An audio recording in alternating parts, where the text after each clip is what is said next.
شروع اللہ کے نام سے جو بڑا مہربان نہایت رحم والا ہے۔ اور کسی کام کی نسبت نہ کہنا کہ میں اسے کل کر دوں گا، مگر انشاءاللہ کہہ کر، یعنی اگر خدا چاہے تو کر دوں گا۔ اور جب خدا کا نام لینا بھول جاؤ تو یاد آنے پر لے لو، اور کہہ دو کہ امید ہے کہ میرا پروردگار مجھے اس سے بھی زیادہ ہدایت کی باتیں بتائے۔ اور اصحاب کہف اپنے غار میں 9 اوپر 300 سال رہے۔ کہہ دو کہ جتنی مدت وہ رہے اسے خدا ہی خوب جانتا ہے، اسی کو آسمانوں اور زمین کی پوشیدہ باتیں معلوم ہیں، وہ کیا خوب دیکھنے والا اور کیا خوب سننے والا ہے، اس کے سوا ان کا کوئی کارساز نہیں،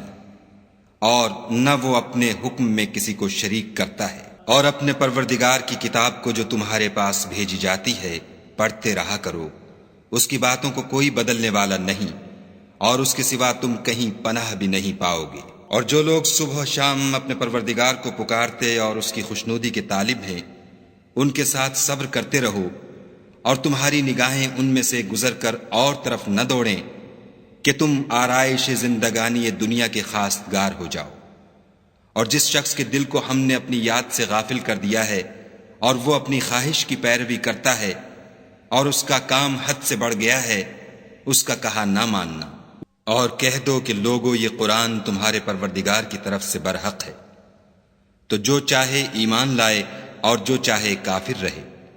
ہم نے ظالموں کے لیے دوزخ کی آگ تیار کر رکھی ہے جس کی قناتیں ان کو گھیر رہی ہوں گی، اور اگر فریاد کریں گے تو ایسے کھولتے ہوئے پانی سے ان کی دادرسی کی جائے گی جو پگھلے ہوئے تانبے کی طرح گرم ہوگا، اور جو منہوں کو بھون ڈالے گا ان کے پینے کا پانی بھی برا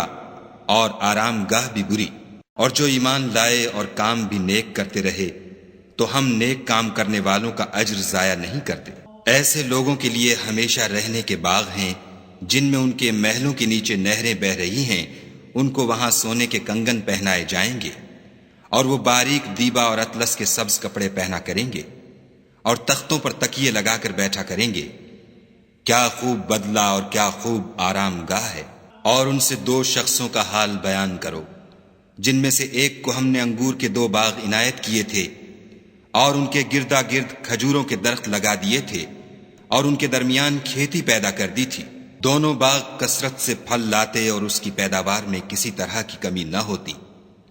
اور دونوں میں ہم نے ایک نہر بھی جاری کر رکھی تھی۔ اور اس طرح اس شخص کو ان کی پیداوار ملتی رہتی تھی۔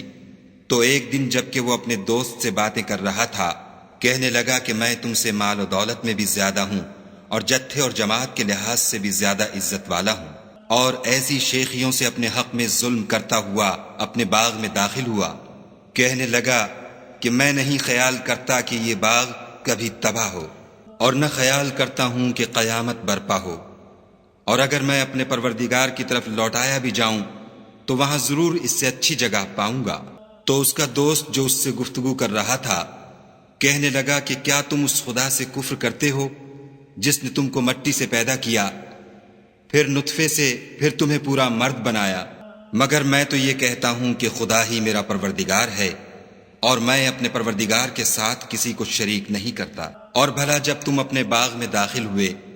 تو تم نے ماشاء اللہ لا قوت الا باللہ کیوں نہ کہا؟ اگر تم مجھے مال و اولاد میں اپنے سے کم تر دیکھتے ہو تو عجب نہیں کہ میرا پروردگار مجھے تمہارے باغ سے بہتر عطا فرمائے، اور اس تمہارے باغ پر آسمان سے آفت بھیج دے تو وہ صاف میدان ہو جائے، یا اس کی نہر کا پانی گہرا ہو جائے تو پھر تم اسے نہ لا سکو، اور اس کے میووں کو عذاب نے آ گھیرا اور وہ اپنی چھتریوں پر گر کر رہ گیا، تو جو مال اس نے اس پر خرچ کیا تھا اس پر حسرت سے ہاتھ ملنے لگا، اور کہنے لگا کہ کاش میں اپنے پروردگار کے ساتھ کسی کو شریک نہ بناتا۔ اس وقت خدا کے سوا کوئی جماعت اس کی مددگار نہ ہوئی اور نہ وہ بدلہ لے سکا۔ یہاں سے ثابت ہوا کہ حکومت سب خدائے برحق کی ہے، اسی کا صلہ بہتر اور اسی کا بدلہ اچھا ہے۔ اور ان سے دنیا کی زندگی کی مثال بھی بیان کر دو، وہ ایسی ہے جیسے پانی جسے ہم نے آسمان سے برسایا تو اس کے ساتھ زمین کی رویدگی مل گئی، پھر وہ چورا چورا ہو گئی کہ ہوائیں اسے اڑاتی پھرتی ہیں۔ اور خدا تو ہر چیز پر قدرت رکھتا ہے۔ مال اور بیٹے تو دنیا کی زندگی کی رونق و زینت ہیں،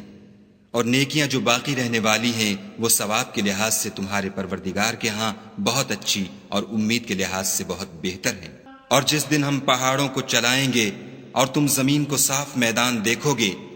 اور ان لوگوں کو ہم جمع کر لیں گے تو ان میں سے کسی کو بھی نہیں چھوڑیں گے، اور سب تمہارے پروردگار کے سامنے صف باندھ کر لائے جائیں گے۔ تو ہم ان سے کہیں گے کہ جس طرح ہم نے تم کو پہلی بار پیدا کیا تھا اسی طرح آج تم ہمارے سامنے آئے، لیکن تم نے تو یہ خیال کر رکھا تھا کہ ہم نے تمہارے لیے قیامت کا کوئی وقت مقرر ہی نہیں کیا، اور عملوں کی کتاب کھول کر رکھی جائے گی تو تم گناہ گاروں کو دیکھو گے کہ جو کچھ اس میں لکھا ہوگا اس سے ڈر رہے ہوں گے، اور کہیں گے ہائے شامت، یہ کیسی کتاب ہے کہ نہ چھوٹی بات کو چھوڑتی ہے نہ بڑی کو، کوئی بات بھی نہیں